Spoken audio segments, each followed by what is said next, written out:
Est-ce la fin des réseaux sociaux pour les mineurs?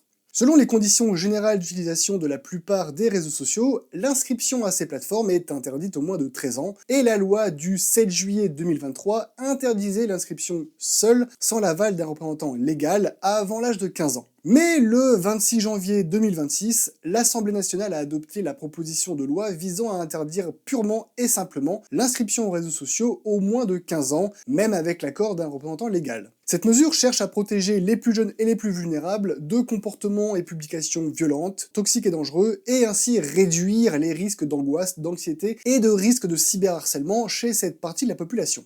Bien entendu, cette mesure n'est pas suffisante et doit être appuyée par une éducation et une sensibilisation aux risques sur Internet de la part des parents.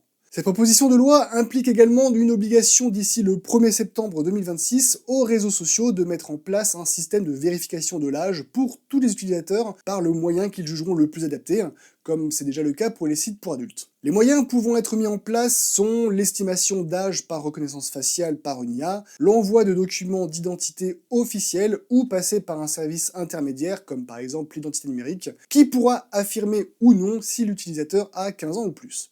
Bien entendu, ces systèmes font débat et posent la question de la confidentialité et du risque de fuite de ces documents ou de la réutilisation de notre image par une IA. Si ce genre de fact-checking vous intéresse, n'hésitez pas à me partager vos sujets que je débunkerai en live sur Twitch, puis ici. Et surtout, faites attention à ce que vous voyez sur les réseaux sociaux.